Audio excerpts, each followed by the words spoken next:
Leopard সম্বন্ধে একটা অদ্ভুত ঘটনা আমি জানতে পারলাম রিসেন্টলি, এবং ভীষণ ইন্টারেস্টিং, তাই ভাবলাম আপনাদের সকলের সঙ্গে শেয়ার করি। মানে আমরা জানতাম বাঘ খুব চালাক, কিন্তু লেপার্ড যে তার চেয়েও বেশি চালাক এই ঘটনায় প্রমাণ পায়। মানে বাঘ বা লেপার্ড এরা তো সব মাংস পচিয়ে খায়, মানে একবার শিকার করলে অনেকদিন ধরে খায়, সো ন্যাচারালি মাংসটা পচে। আর লেপার্ড কিন্তু সব রকমের মাংস খায়, মানে পচা মাংসও খায়। সো এই মাংস থেকে একটা পচা দুর্গন্ধ বেরোয়। কিন্তু বাঘ যেমন দিনে একবার অন্তত জলে যায়, জলে গা ডুবিয়ে বসে, ফলে বাঘের নখে লেগে থাকা, গোফে লেগে থাকা, মুখে বা গায়ে লেগে থাকা এই পচা মাংসগুলো কিন্তু ধুয়ে যায়। তাই বাঘের গা থেকে কিন্তু সেরকম কোনো আহ, গন্ধ বেরোয় না।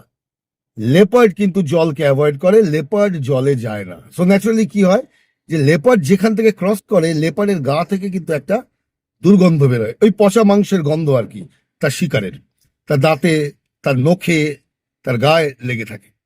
লেপার্ড যখন গ্রামের দিকে ঢোকে গরু বা ভেড়া এইসব শিকার করতে, লেপার্ড তো গরু কম করে, ছোট সাইজের জন্তু বেশি শিকার করে, তো ওদের গায়ের গন্ধে কিন্তু ক্যাটেল জানতে পারে যে এখানে লেপার্ড আছে, তখন তারা পালিয়ে যায়। সো লেপার্ড নিজেও জানে তার গায়ে একটা এমন নিশ্চয়ই কোনো গন্ধ বেরোয় বা কিছু একটা আছে যার জন্য জন্তুরা পালিয়ে যায়।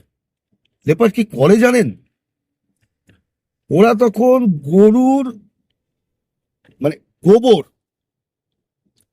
গোবরে নিজের গা ঘষে, যাতে গোবরের গন্ধ তাদের গায়ে লেগে যায়। তাই কোথাও দিয়ে লেপার্ড ক্রস করলে ওই গোবরের গন্ধ যদি চারিদিকে থাকে, তাহলে গরু ভাববে এটা গোবরের গন্ধ, কোনো জন্তুর গন্ধ নয় বা লেপার্ডের গন্ধ নয়।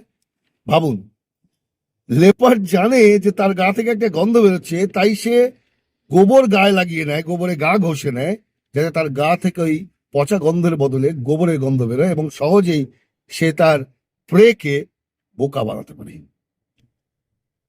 Hats off.